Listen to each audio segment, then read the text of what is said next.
unë e ceka pak më herët. Kemi 3 javë, mund ta quaj pa frikë që përballemi me një çmenduri të presidentit amerikan Donald Trump me deklarata që ndryshonin nga dita në natë e anasjelltas, por fatmirësisht jemi në fazën e një armëpushimi dyjavor që mund t'i hap rrugën një marrëveshje e cila deri më tani thuhet se konsiston në 10 pika për fundin definitiv të luftës ndoshta. Ku jemi për momentin? Aktualisht jemi në momentin që duhet shijojmë armëpushimin, qofse do përdora një term, pra të shkrirojmë ankthin që pati dhe deklarata e presidentit Trump të para pak ditëve, i cili kërcënoi gati me një apokalips Iranin për shkak të këmbguljes së tij për të mos u tërhequr nga programi bërthamor dhe veçanërisht nga e gjithë politika e Iranit në lindjen e mesme. Aktualisht në këtë moment që ne po flasim, pushimi dyjavor ose armëpushimi dyjavor më shumë do të jap një çlirim tregut energjetik global, i cili për hir vërtetës kishte kohë paktën që nga fillimi i konfliktit, por veçanërisht pas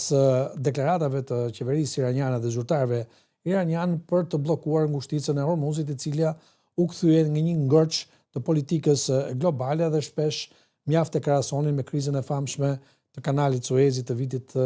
1956, kur ndërkohë shtetëzimi i kanalit Suezit në atë kohë nga ana e qeverisë së Egjiptit të Nasserit krijoi një konflikt në nivel global me ndërhyrjen dhe përfshirjen e Anglisë dhe Francës fillimisht dhe pastaj të Shteteve të Bashkuara të Amerikës dhe Bashkimit Sovjetik, një konflikt i cili vendosu dhe në sfondin e luftës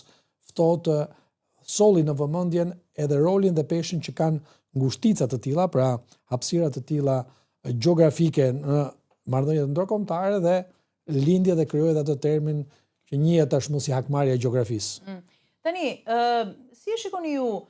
mos koherencën e deklaratave të presidentit amerikan Donald Trump ose tërheqjen disa herë, sa herë ka kërcënuar, është tërhequr, ka bërë një hap pas dhe duket sikur fitoria i ka shkuar në një farë mënyrë e Iranit përballë një superfuqie si Shubuhat. Në këtë rast nuk besoj që mund ta thjeshtojmë arsyetimin ose analizën vetëm në midis atyre që humbasin dhe atyre që fitojnë, veçanërisht në konflikte të kësaj natyre. Kush ka parasysh dhe natyrën edhe ata që quhet diplomacia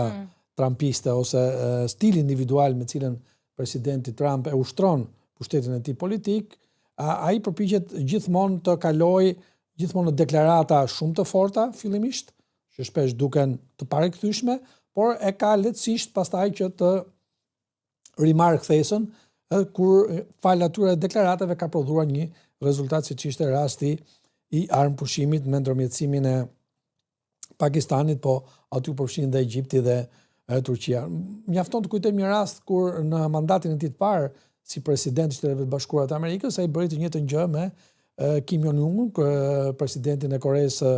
Veriut, të cilin deri në atë moment asnjë president amerikan nuk ishte mundur ta takonte. Deklarata më njëherë sa pa i mori pushtetin në 2016 ishte një kërcënim i drejt për drejt kundrejt programit bërthamor të Koreas së Veriut dhe mënyrës se si Korea e Veriut po sillesh në rajonin aziz ku Shtetet e Bashkuara të Amerikës kishin jo vetëm një prani shumë të madhe ushtarake që nga lufta ftohtë, po edhe interesa të drejt për drejta gjeostrategjike